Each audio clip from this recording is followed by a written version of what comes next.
acceptons tous nos pensées qui peuvent jaillir. Tant pis, elles sont là, c'est comme ça. Le mental, il fait partie de nous. Il faut l'accepter aussi. Merci de prendre le temps de m'écouter.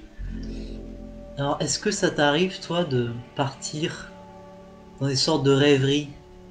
C'est-à-dire des fois de ne rien faire et ton esprit est comme embarqué. T'es comme perdu dans un tourbillon de pensée, ton esprit part dans tous les sens.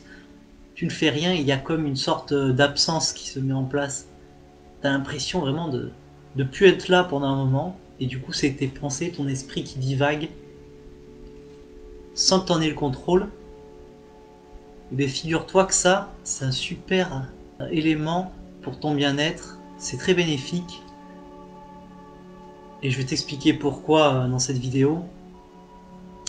Déjà je voudrais te parler un peu de mon histoire par rapport à ça, à cette rêverie. C'est-à-dire que quand j'étais petit à l'école, j'entends encore une de mes maîtresses me dire « Mathieu, t'es dans la lune ?» Et oui, c'est vrai que j'étais un peu dans la lune à l'école, surtout à l'école.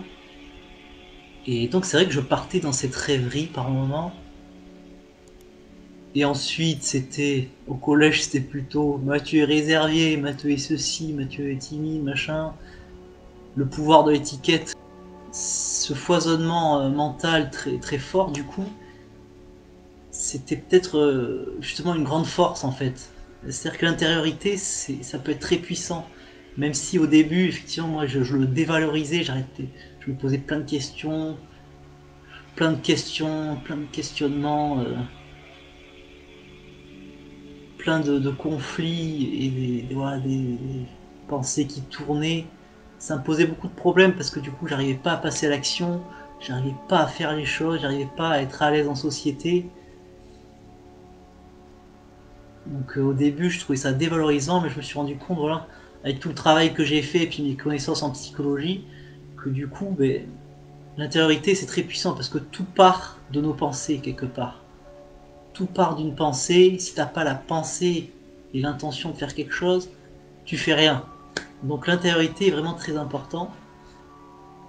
Donc même si t'es introverti, du coup, t'as une puissance en toi finalement qui est très forte. Moi je vois qu'on voit rien du tout là, c'est très sombre, tant pis, je continue comme ça.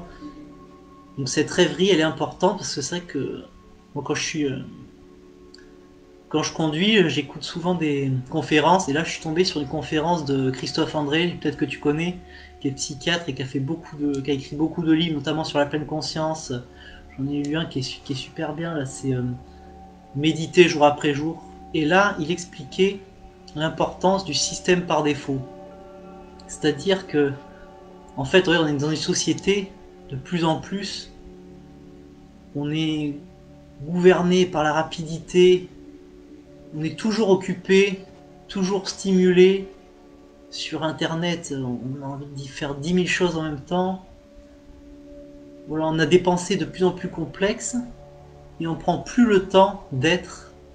On est toujours dans le faire. Faut que je fasse ceci, faut que je fasse cela, faut que je fasse ceci. Et ça crée une pression énorme, ça. Donc on est toujours dans le faire, on n'est plus dans l'être. Et ça, c'est un problème parce que Christophe André expliquait que justement, il y avait ce système par défaut. Au début, on savait pas trop ce que c'était. C'est quand tu fais rien, en fait. Et on s'est rendu compte que quand on fait rien, il se passait beaucoup de choses de très intéressantes et de très importantes, notamment pour son bien-être. Quand on fait rien, il y a plusieurs zones cérébrales qui communiquent entre elles, comme s'il y avait une sorte de reprogrammation, voilà, de ton cerveau ou de toutes tes pensées. C'est comme si il y avait une sorte de synthèse qui se créait de toutes tes pensées, une sorte de réactualisation quoi, de toutes les pensées. Vraiment, il y a toutes les zones qui communiquent et pourtant tu ne fais rien. Et justement là, des fois tu pars quand tu te fais rien, tu pars vraiment justement dans un flot de pensées, tu contrôles plus tes pensées. Mais moi personnellement j'adore cet état de rêverie un peu où je laisse vagabonder mon esprit. Et c'est vrai qu'en ce moment, je sais pas si tu aimes le développement personnel, mais justement, dans le développement personnel, on va inciter les gens justement à travailler sur la pleine conscience.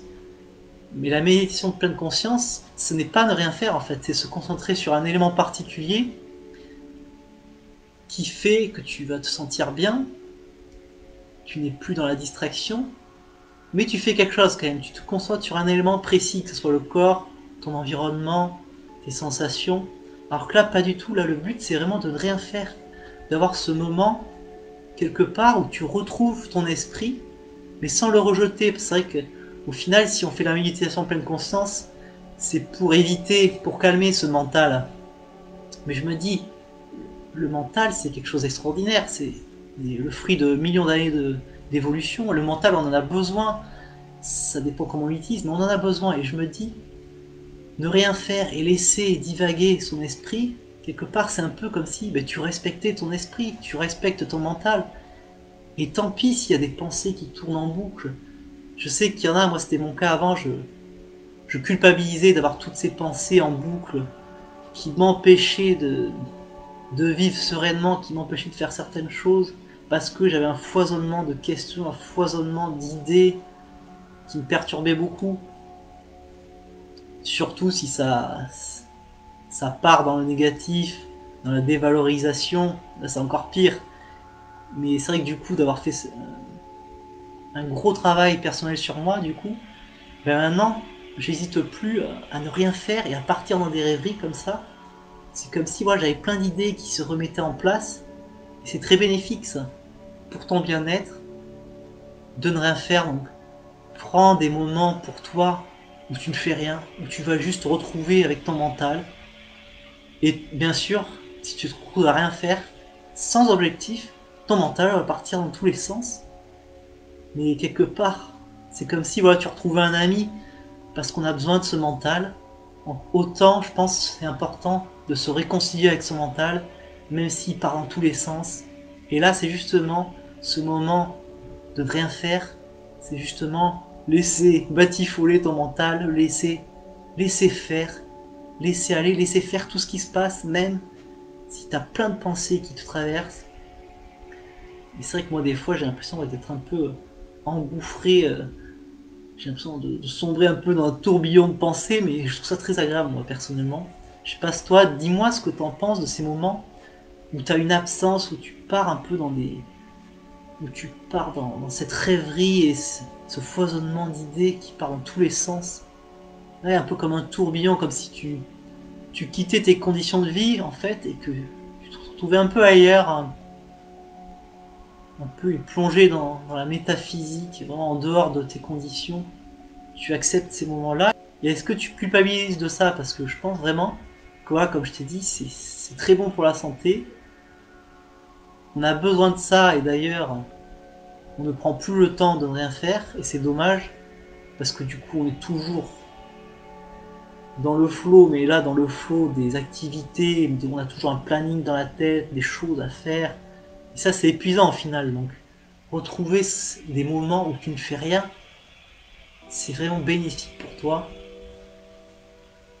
Donc il n'y a pas à culpabiliser de partir dans des rêveries, de partir dans des foisonnements d'idées où justement tu ne contrôles plus le mental, il part dans tous les sens. Tu te laisses distraire par ton mental, tu laisses aller ton mental, peu importe, tu y vas, tu laisses faire.